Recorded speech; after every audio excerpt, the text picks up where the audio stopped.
Married 3 years, Hobby entered the wife's room for the first time. He roughly pulled back the blanket and pinned his wife to the bed.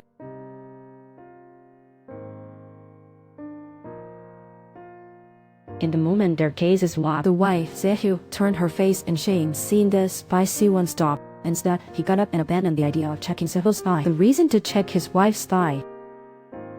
Received an anonymous call. The caller claimed to have private photos of Xizhu. They also threatened to kill Xizhu. Upon hearing this, Bai Siyuan was very puzzled because no one outside has ever seen his wife. How could the kidnapper possibly find Xizhu? However, just in case, he still caught his family. When he heard his mother-in-law say Xizhu was home for dinner, he finally felt relieved. So when the kidnapper called again, threatening to kill Xizhu, he coldly told the kidnapper to act. He even said to call back when Xizhu was dead. The reason Bai Siyuan spoke this way was to let the kidnapper know that kidnapping Xizhu was useless. His intention was to protect Xizhu, but he did know his mother-in-law lied.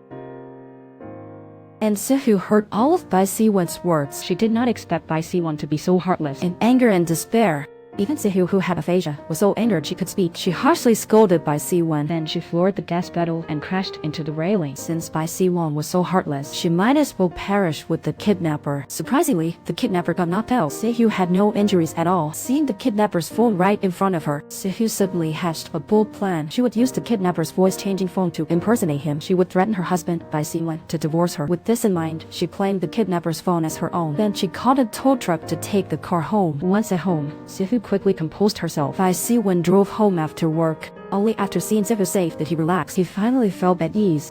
Though he was worried about Xizhu, his words came out differently. I received a strange phone call. Wait. Actually, he said he would kill you. In short, you're still alive and well.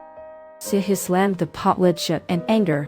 Her thoughts of divorcing Bai Siyuan reached a climax. Before she called Bai Siyuan to threaten him, Xizhu watched many crime movies to look more like a kidnapper. She even watched a lot of crime movies to learn some bad words. After she made the call, Xizhu mimicked the kidnapper's tone to make Bai Siyuan divorce or give her 2 billion. How she married Bai Siyuan for her sister. She didn't expect Bai Siyuan wouldn't buy it. He even warned the kidnapper not to touch his precious wife. Xizhu got furious upon hearing this. Precious person? Do you know what happened to your precious person yesterday? She almost died. No, she was almost killed by me.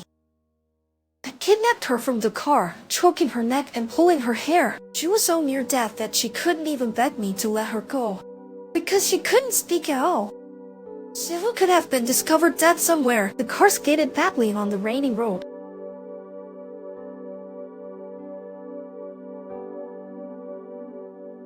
Given up on being caught easily. I will catch you myself.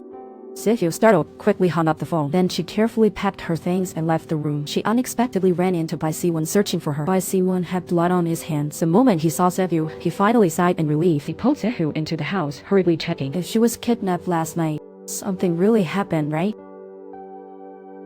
Is she hurt anywhere?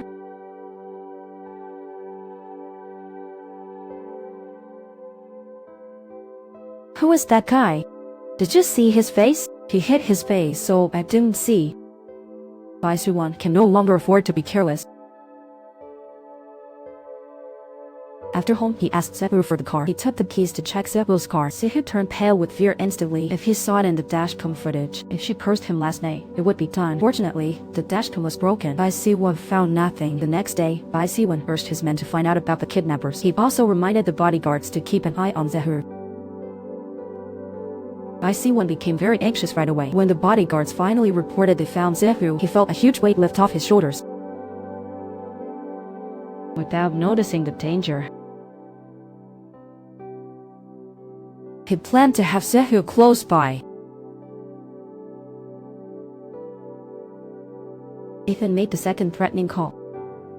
He went round and round with Grace. His aim was to delay the chat for his team, to locate the kidnapper's phone. After Grace saw through Ethan's plan, she sent him a daring photo of her legs to up the stakes. I want to know what this is. It's Grace Honest. Her thigh. Is this a photo of Grace? As her husband. Don't you know Grace has a distinct mole on her thigh? Or haven't you seen her without clothes? Ethan was infuriated. Any normal man would be humiliated by this. Yet he swallowed his anger and called it a fake photo. What do you mean fake? Then go check for yourself. See for yourself if that thigh is really hers. Grace immediately regretted hanging up the call. What if Ethan actually comes to check? Sure enough, after hanging up Ethan, they were to find him quickly. Then he rushed home and stormed into Grace's room. Grace felt tense hearing Ethan's footsteps. He didn't proceed any further, just told her to watch the president's signs. The translator job ad is out now. Bai Siyuan went to the lounge to drink. Cold water helped calm him down. Seeing the dining table reminded him of when he just got married 3 years ago. Xizhu always cooked and waited for him back then. Because he came home so late, Xizhu, tired, dozed off at the table. Seeing such a lovely Xizhu made him smile. But when Xizhu woke up and saw him, she quickly changed to her indifferent poker face. Xizhu tried to please him like her mother taught her, but he coldly told Xizhu there would be no feelings between them. Xizhu had no need to be a puppet in front of him. Protect Xizhu. On him would he not be hurt. But Bai Siyuan's sudden closeness kept Xizhu awake all night. The next morning, she just stepped out of her room. She discovered Bai Siyuan hadn't gone to work. What was even more surprising to her was Bai Siyuan actually made her a heartfelt breakfast. This warm gesture truly left Xizhu puzzled. Meanwhile, his subordinate had obtained footage from the night of the incident. Yet there was little to find. But his aide noticed the kidnapper didn't force his way into Xizhu's car. Instead, he casually opened the door and got in. It seemed like someone inside the car let him in. This unusual detail left Bai Siyuan puzzled.